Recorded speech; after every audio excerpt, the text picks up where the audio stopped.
Excuse me, sir.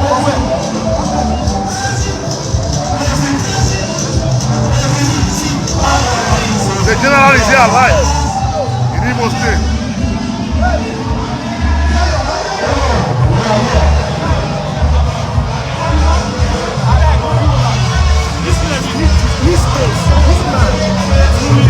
Stop music now.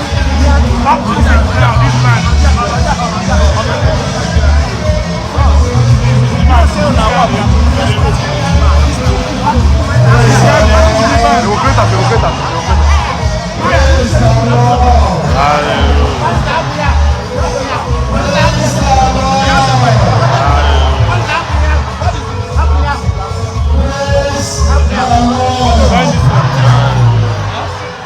Use the tool.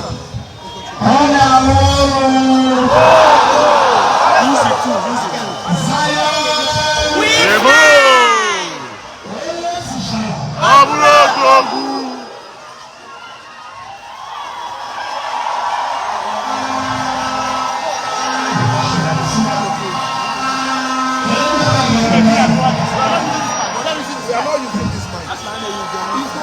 Are you telling me that this crowd is just to come and welcome me?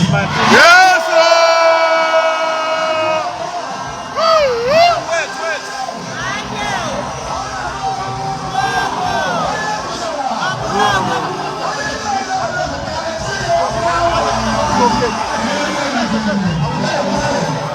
This is amazing.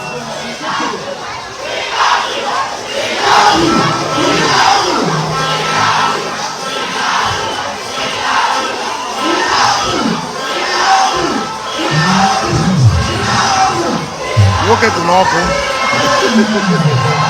Nwoke bụ n'ọkụ. Praise the Lord. Odogwu nwoke. Odogwu nwoke.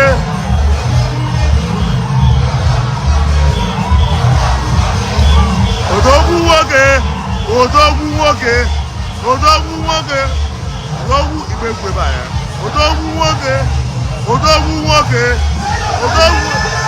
Aye. Hallelujah.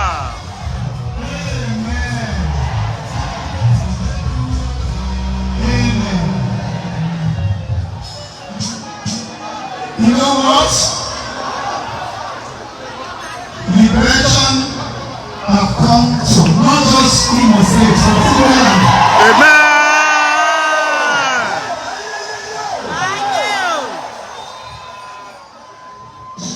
Most of you don't know what is happening.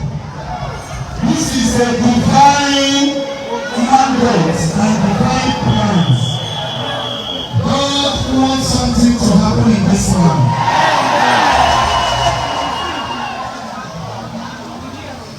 So many of you don't know why and what is happening.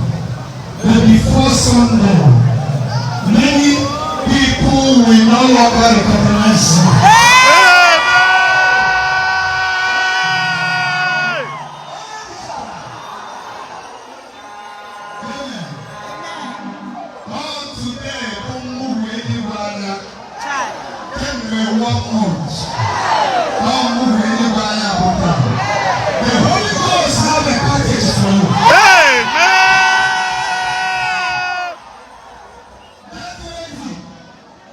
It's not in a play, a show.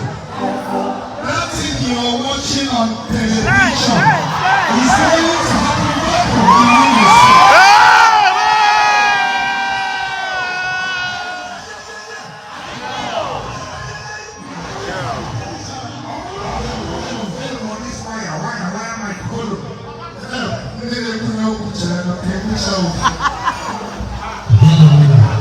Amen. I am happy to see all of you. Yes. Even the governor of Imo State will be surprised. Because airport block, everywhere block. Naso. I prophesy. I receive. For this honor, my hand will open for you.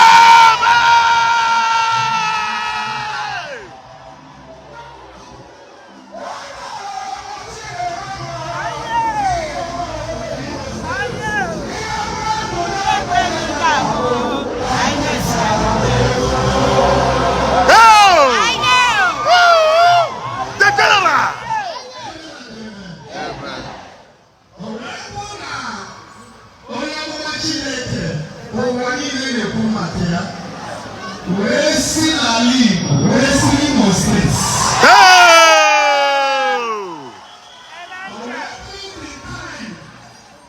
Of this present governor, Kaiji Patani, and Akumashi.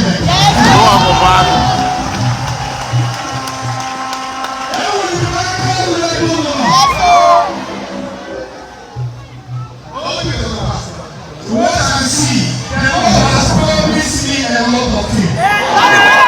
The Lord promised me that from Friday to Sunday, there will be liberation of this land.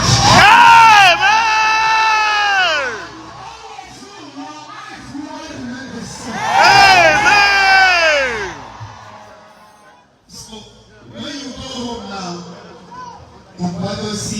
that's all. Because the Holy Ghost is already waiting for you. Amen.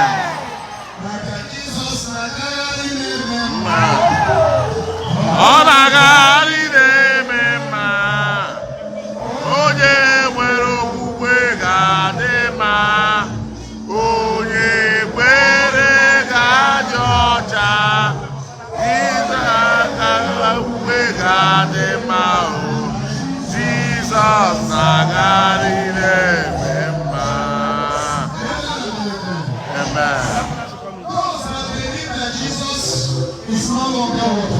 Father Kennedy. They will know that Jesus Father Kennedy.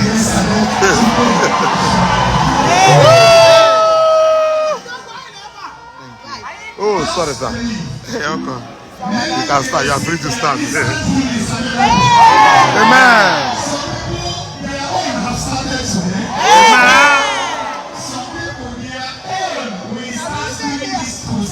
Amen. Amen. You have to know that on Friday we're going to minister healing. Amen. Then Saturday we'll also minister healing and teacher. Okay. Teach and heal Saturday. Then on Sunday we're ready. The rain of favor, the rain of prosperity will fall upon them.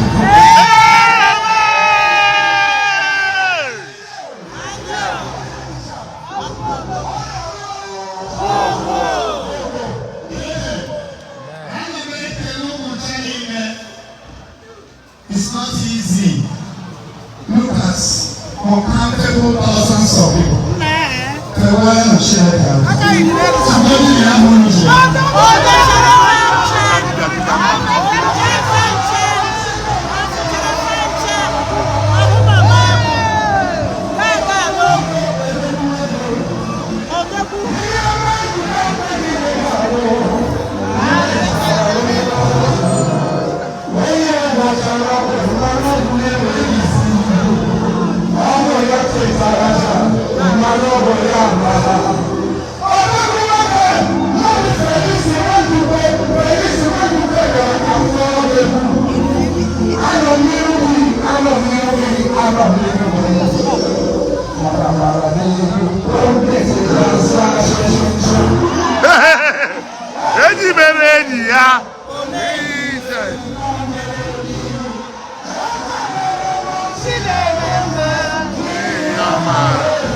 Ebuka obi mmọnwụ.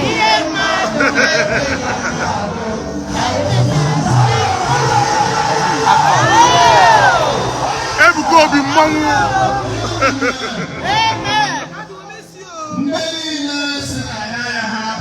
Ala.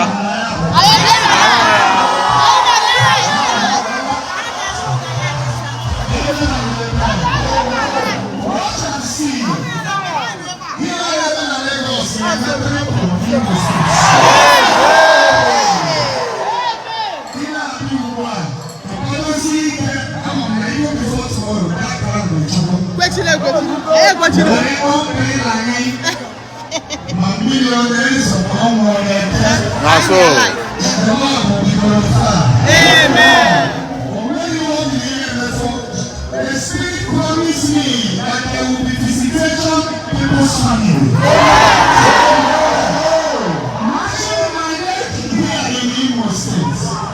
Anyone or woman that is your mother's children, we need to hold them first.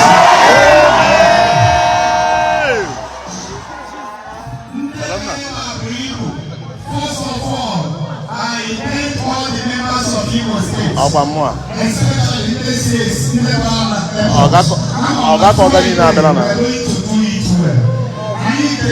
Netherlands men, Imo State for other branches, and me. Netherlands, I'm going to Imo State for the rest.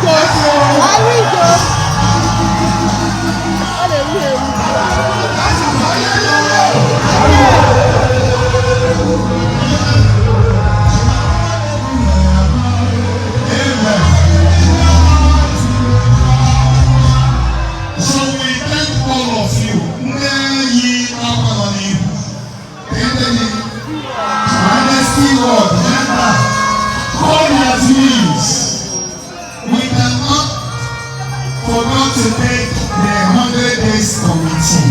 Seniors also, seniors are here. The seniors, all the groups. God bless all of you. Honestly, we must thank and appreciate the governor of this state. 100%. He made it possible. My police sitting at an airport. My also, you know that I make a book, you have to take the development, you have the support. So, I need a question, can you see back to back.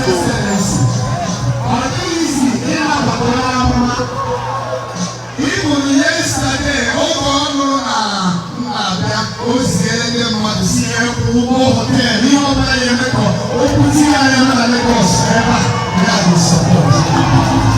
God bless you. I also give honor to who honor is due.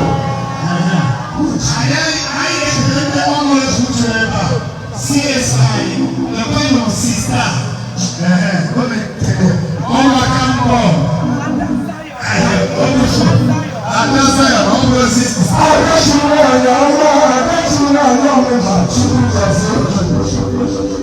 Amen. I deliver Honorable Matthew. Man over the cross. Open the chamber. Say, only people are more of it or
Mama,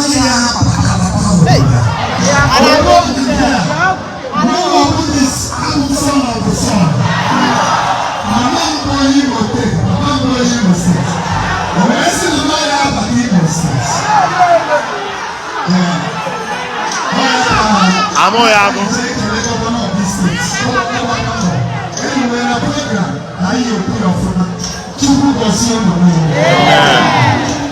thing I want to tell you, every pain in your life will disappear. Amen. I cannot see, I can't walk. If you believe, it will happen. Amen. So what you need to do is to tell yourself, I am one of them that will testify this.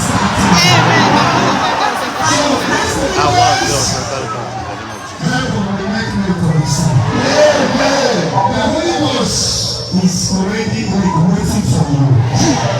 So people got so I am happy almost in a way of my many God bless you all of you. Amen. The regional heads are here. That's me. Top of the top. This is American different people. Get Zion, Lagos. Get Gallant men. Touch book of Zion. I would like to make up. When I sit there, I watch. Yes. 1 minute. There's welcome sound in the program. Just whisper to you. Airport. Airport.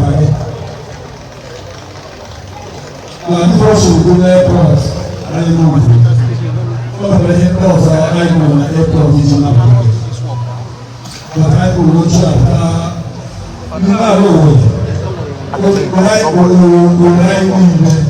You are only in states. How many states? How many Opala? The capital of Igos of Owerri, we will have Opala before they will go into the town.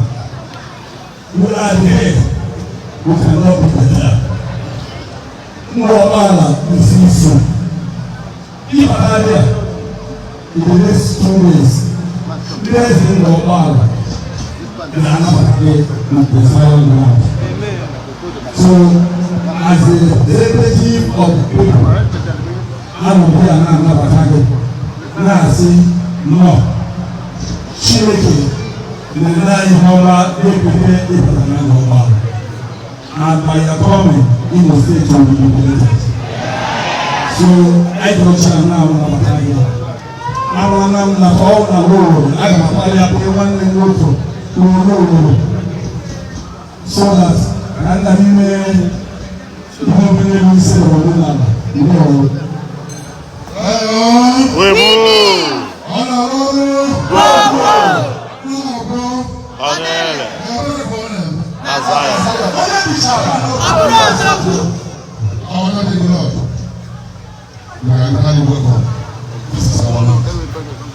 say, no matter what happens, it's a blessing that is to happen today. It is the will of God. I say, the whole of Igbo State, the whole of Nigeria, we welcome you. I say, I will only say that I am one, the whole of Igbo State. We will not say anything. And I say, we will not have it. We will do it. We will not have it. I can see that we will not school them. We will turn them out now. Thank you very much. We are welcome. I was solution.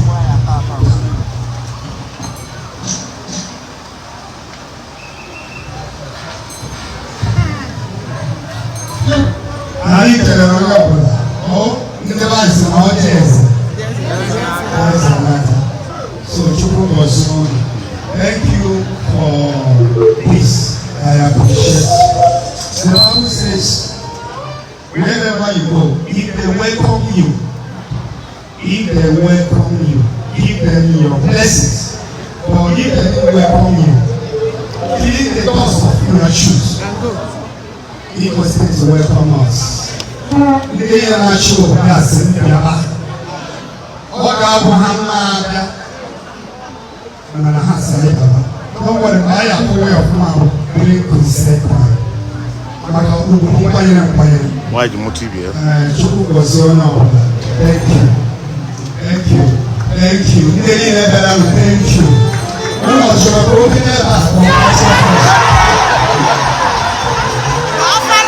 That's the last time we wake up song for you. Last time we wake up song. Well, welcome to go now. That's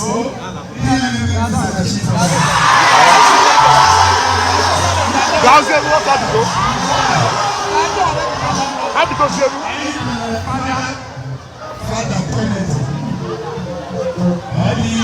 Double in one. Double in one, brother.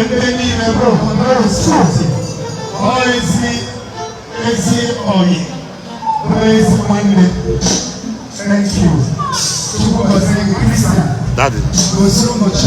Thank you. We love you. Ebuka obi mmanwụ. Alamaka.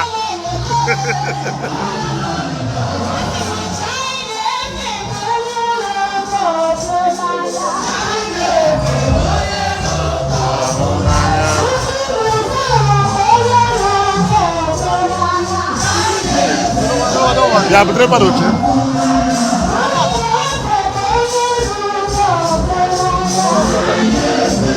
The great general, he was a celebrity. Hey, all good. All good.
Come back.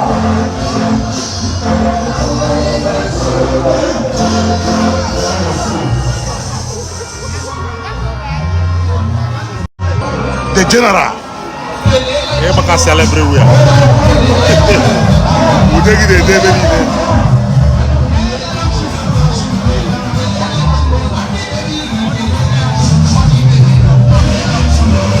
We take it a day, baby.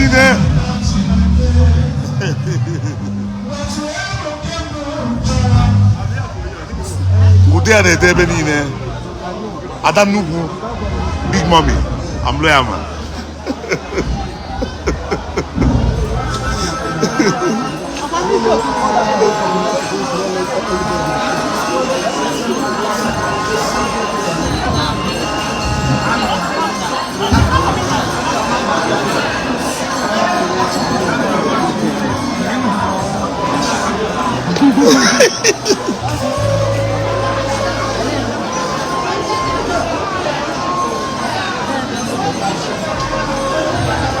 Okay, Imo State, traditional welcome song.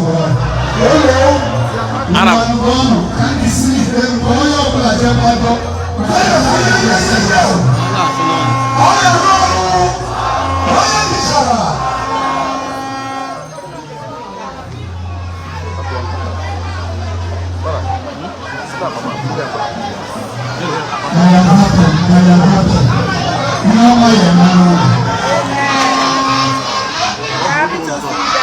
Ada kadang aku bawa pola Mika pulang.